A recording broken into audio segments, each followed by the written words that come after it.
Eu quero convidá-los para a leitura do texto que vai servir para a nossa reflexão. Evangelho de Jesus Cristo, segundo Lucas, capítulo 1. Leremos a partir do verso 39.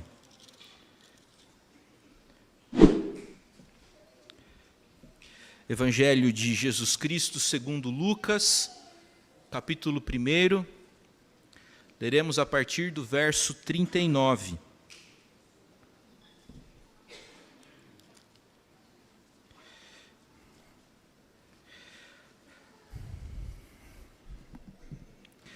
Naqueles dias, dispondo-se Maria, foi apressadamente à região montanhosa, a uma cidade de Judá. Entrou na casa de Zacarias e saudou Isabel.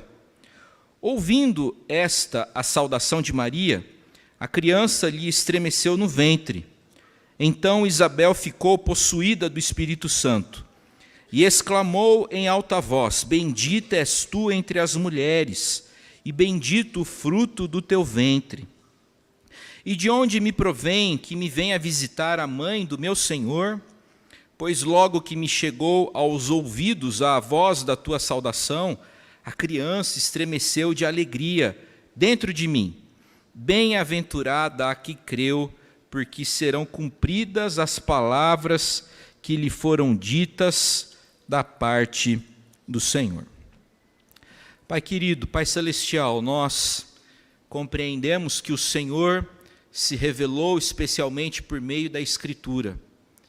E imploramos agora a capacitação desse mesmo Espírito no sentido de sermos iluminados, a fim de que possamos efetivamente compreender a Escritura. Nós precisamos ouvir a Tua voz, precisamos do Teu auxílio para isso. É a oração do Teu povo, em nome de Jesus. Amém. Meus irmãos, Natal é tempo de encontros. A família se encontra, amigos se encontram, e é assim desde antes do primeiro Natal. Nós encontramos aqui no texto uma visita, um encontro. Anjos se encontraram com homens e mulheres para lhes trazer boas novas de grande alegria. Os pastores de Belém, no campo, se encontraram com seres angelicais que proclamaram em coro: glória a Deus nas maiores alturas e paz na terra entre os homens a quem Ele quer bem. O próprio Deus, o Deus eterno, veio ao nosso encontro, ao encontro da humanidade caída, por meio de seu bendito Filho que se encarnou e que fez-se um de nós. Há encontros que marcam, há encontros que transformam, há encontros que encorajam, há encontros que animam. E é sobre isso que eu quero conversar com vocês hoje. O texto que lemos contém o registro de uma visita, de um encontro que marcou e que transformou e que encorajou duas mulheres, uma menina, Maria, e uma senhora chamada Isabel. Antes de prosseguirmos com o texto que lemos, eu queria fazer uma pausa para explorar mais informações acerca do Evangelho de Jesus Cristo segundo Lucas. Eu quero chamar a sua atenção e registrar o fato de que o Evangelho de Jesus segundo Lucas é marcado, é caracterizado pela inclusão e pelo acolhimento. Lucas não apresentava seus pontos de vista de forma abstrata. Lucas preferia narrar. Lucas preferia contar histórias. E contando histórias, Lucas ensinou sobre Jesus e ensinou também sobre acolhida e integração. Por exemplo, vemos essa inclusão de Lucas na forma como o evangelista fez uma equiparação nos seus relatos, fazendo referências a meninos e meninas. Os exemplos são abundantes. No capítulo 13, lemos a respeito de um homem que planta o grão de mostarda e lemos também a respeito da mulher que usa o fermento. Intencionalmente, Lucas faz referências a homens e a mulheres. Lucas repudiava a religião em formato de clubinho, visto que o clube inclui alguns e exclui outros. Para Lucas, todos são bem-vindos para Jesus. No capítulo 15, lemos sobre o homem que procura a ovelha perdida e lemos também sobre a mulher que procura a dracma perdida. No capítulo 7 e 8, lemos sobre o filho único da viúva e lemos sobre sobre a filha de Jairo. Nos capítulos 13 e 14, lemos que em dia de sábado, Jesus Cristo curou uma mulher encurvada e um homem que era hidrópico. Finalmente, em Lucas 6 e Lucas 8, encontramos duas listas de discípulos e discípulas de Jesus. No capítulo 6, encontramos uma lista que é formada por homens. No capítulo 8, encontramos uma lista de discípulas de Jesus. Bem, diante do que foi dito até aqui, eu queria agora retomar o texto que lemos e conversarmos um pouco mais sobre o que nós podemos e devemos aprender com essa passagem. A primeira lição que eu destaco na noite desse dia é que visitas podem e devem abençoar e encorajar. O crente faz visita não é apenas para o entretenimento, mas para abençoar e ser abençoado, para encorajar e ser encorajado. A visita não é ocasião apenas para entretenimento, para trivialidades. Devemos sim tratar de questões importantes e fundamentais da nossa fé, por ocasião das visitas que fazemos e recebemos.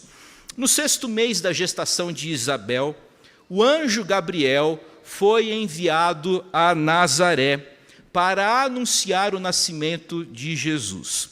O anjo não foi enviado para Jerusalém. O anjo não foi enviado para Cesareia.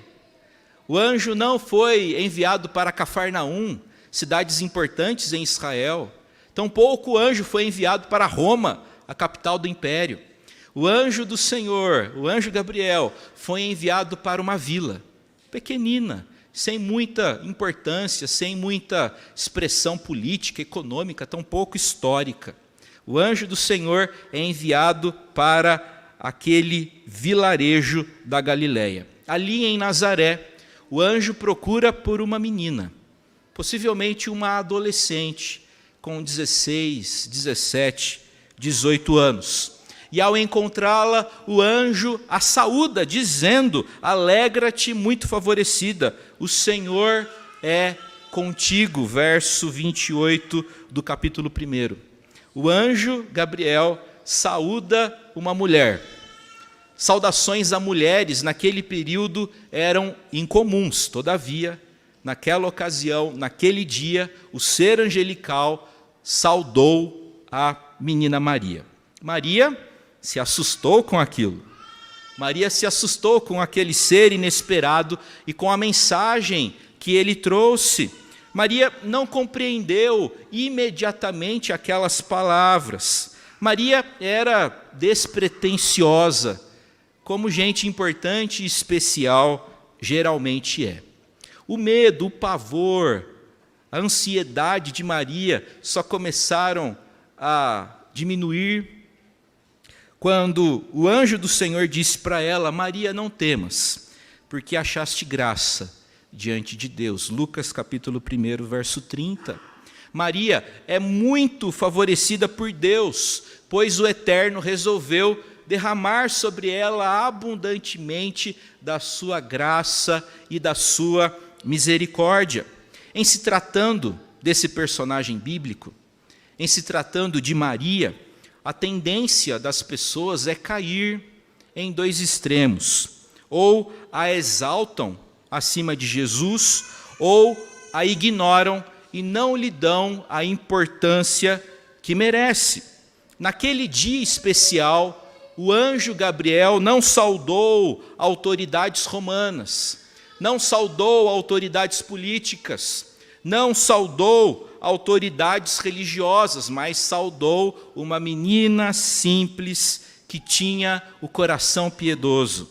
Alguém que sabia que dignidade, caráter, honestidade, fidelidade a Deus não passam por condições sociais, mas passa, sobretudo, pela condição e pela qualidade, pela virtude do coração.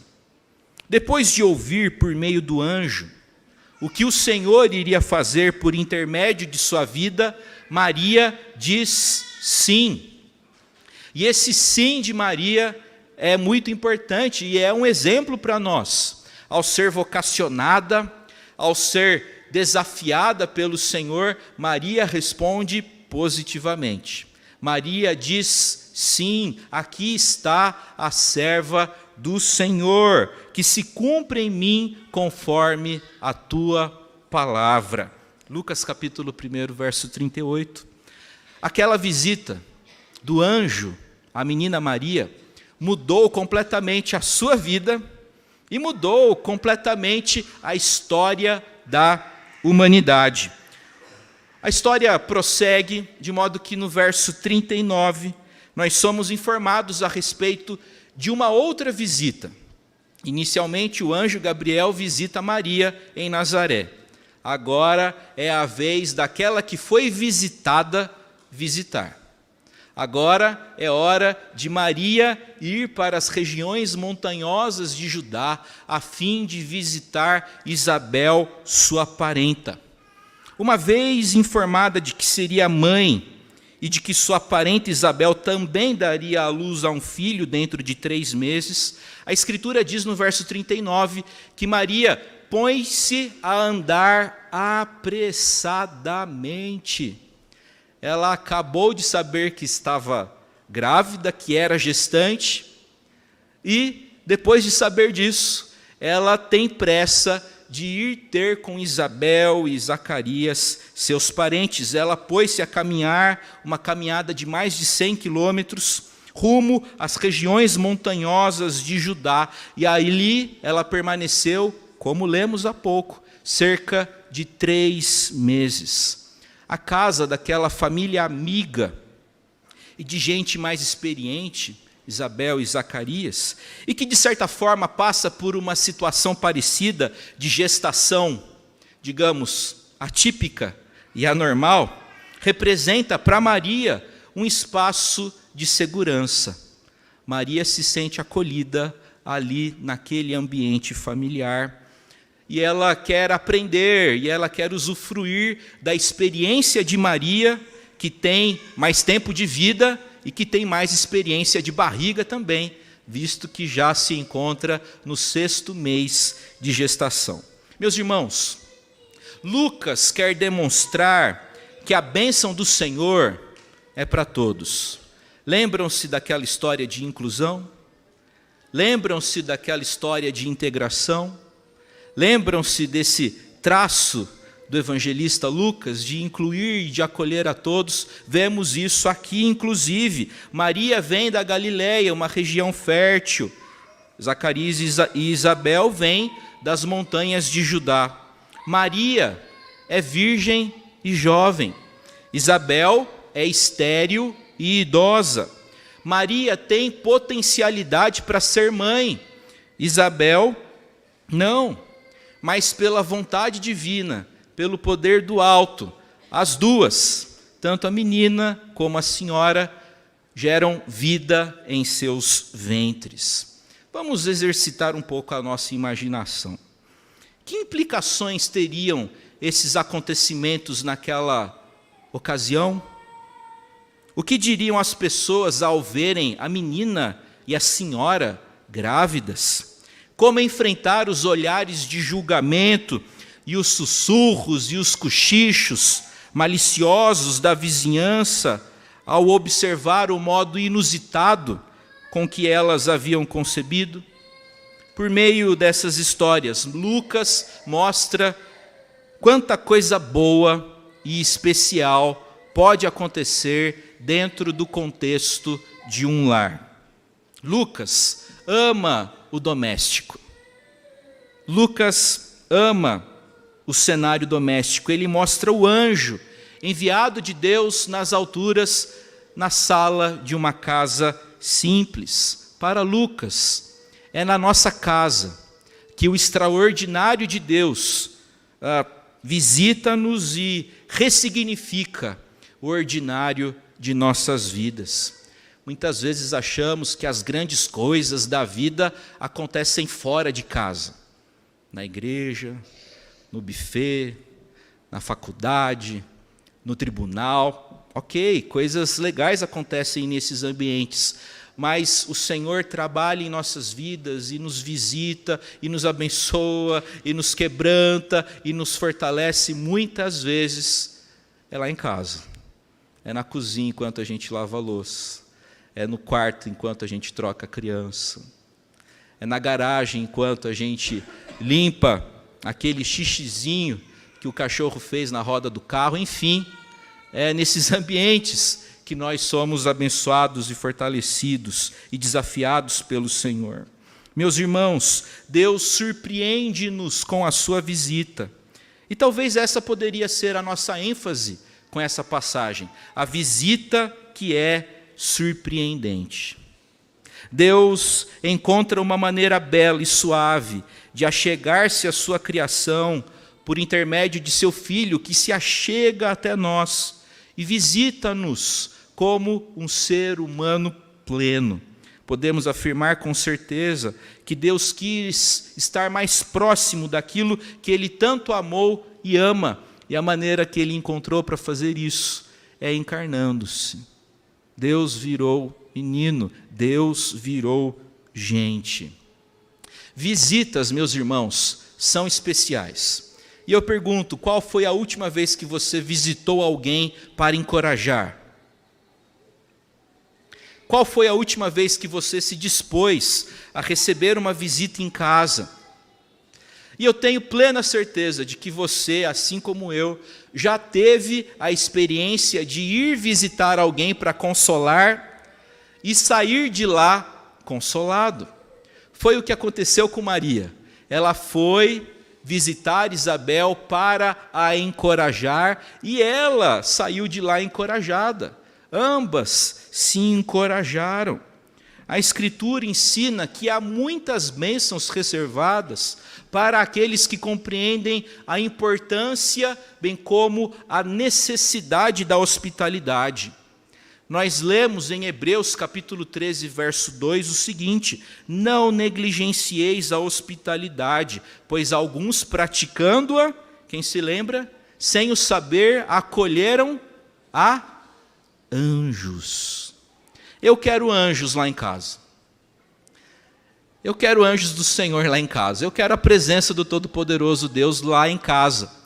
E a Escritura está dizendo que muitas vezes Deus nos visita por meio de pessoas. Que coisa especial. Que lição preciosa é essa que a gente aprende nessa noite.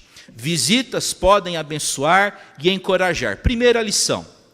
A segunda lição que aprendemos com essa passagem é que visitas abençoadas promovem alegria.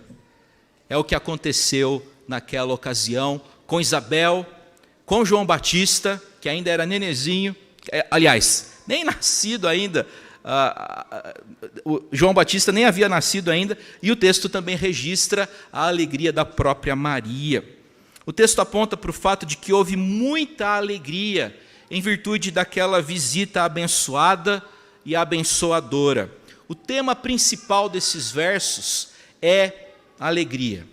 E nós encontramos aqui 3 personagens alegrando-se no Senhor.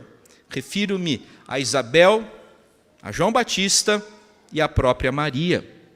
Nós lemos que Maria saudou Isabel, e quando Maria saúda a Isabel, ela é tomada por alegria. Isabel ouviu aquela saudação e ficou cheia do Espírito. Em seguida, o Senhor revelou a Isabel o motivo da visita de Maria. O texto também nos informa sobre a alegria de João Batista, ainda no ventre de sua mãe. Diz a Escritura que, ao ouvir a voz da mãe do Senhor, o menino se agitou dentro do ventre. E eu peço para que você imagine a cena novamente, porque quando nosso filho mexe na barriga da nossa esposa, não é? Aquilo lá vira evento. A mamãe anuncia, olha, o menino está mexendo, o menino está agitado, aconteceu alguma coisa que o despertou, coloca a mão. Então eu imagino aqui Maria colocando a mão na barriga de Isabel, o próprio Zacarias colocando a mão na barriga de Isabel, todos ali testemunhando a agitação de João, que já se alegra por conta do seu Senhor. João Batista teria o grande privilégio de apresentar e introduzir o Messias ao povo de Israel. Nós encontramos nessa passagem também a alegria de Maria. Isabel a chama de bem-aventurada. Observe que Isabel não disse que Maria era bem-aventurada acima das mulheres, mas ela é bem-aventurada entre as mulheres. Apesar de não desejarmos atribuir a Maria o que é devido somente a Deus, também não queremos subestimar o tratamento que o próprio Deus confere a ela. Um ser angelical chama Maria de bem-aventurada. Isabel, mãe do Batista, chama Maria de bem-aventurada. Isabel também declara que Maria é bem-aventurada porque creu. Bem-aventurada a que creu. Uma vez que Maria creu na palavra de Deus, ela experimentou o poder do Senhor e a alegria que Ele pode dar. A alegria de Maria a levou a entoar um cântico de louvor ao Senhor. E esse cântico é conhecido na teologia cristã como Magnificat. E nós efetuamos a sua leitura no início da nossa liturgia. A minha alma engrandece ao Senhor, e o meu espírito se alegrou em Deus, meu Salvador, porque contemplou na humildade da sua serva, pois desde agora todas as gerações me considerarão bem-aventurada, porque o poderoso me fez grandes coisas, santo é o seu nome. É tempo de Natal e é tempo de nos alegrarmos na presença do Senhor. De acordo com o calendário litúrgico cristão, estamos no terceiro domingo do Advento. E o terceiro domingo do Advento é chamado também de Domingo Gaudete. Gaudete é uma palavra latina que comunica a ideia de alegria, ou seja, para a liturgia cristã, esse é o domingo da alegria.